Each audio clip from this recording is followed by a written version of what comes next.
اور اگر تم عورتوں کو ان کے پاس جانے یا ان کا مہر مقرر کرنے سے پہلے طلاق دے دو تو تم پر کچھ گناہ نہیں، ہاں ان کو دستور کے مطابق کچھ خرچ ضرور دو، یعنی مقدور والا اپنے مقدور کے مطابق دے اور تنگ دست اپنی حیثیت کے مطابق۔ نیک لوگوں پر یہ ایک طرح کا حق ہے۔ اور اگر تم عورتوں کو ان کے پاس جانے سے پہلے طلاق دے دو لیکن مہر مقرر کر چکے ہو تو آدھا مہر دینا ہوگا، ہاں اگر عورتیں مہر بخش دیں یا مرد جن کے ہاتھ میں عقد نکاح ہے اپنا حق چھوڑ دیں اور پورا مہر دے دیں تو ان کو اختیار ہے۔ اور اگر تم مرد لوگ ایک ہی اپنا حق چھوڑ دو تو یہ پرہیزگاری کی بات ہے، اور آپس میں بھلائی کرنے کو فراموش نہ کرنا،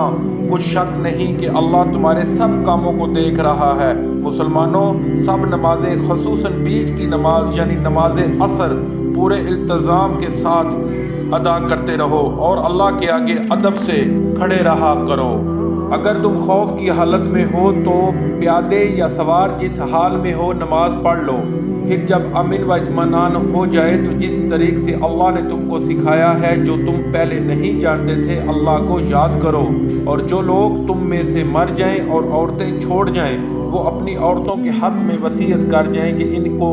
1 سال تک خرچ دیا جائے اور گھر سے نہ نکالی جائیں، ہاں اگر وہ خود گھر سے نکل جائیں اور اپنے حق میں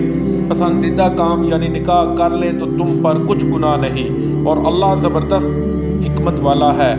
اور متعلقہ عورتوں کو بھی دستور کے مطابق نان و نفقہ دینا چاہیے، پرہیزگاروں پر یہ بھی حق ہے۔ اسی طرح اللہ اپنے احکام تمہارے لیے بیان فرماتا ہے تاکہ تم سمجھو، بھلا تم نے ان لوگوں کو نہیں دیکھا جو شمار میں ہزاروں ہی تھے اور موت کے ڈر سے اپنے گھروں سے نکل بھاگے تھے،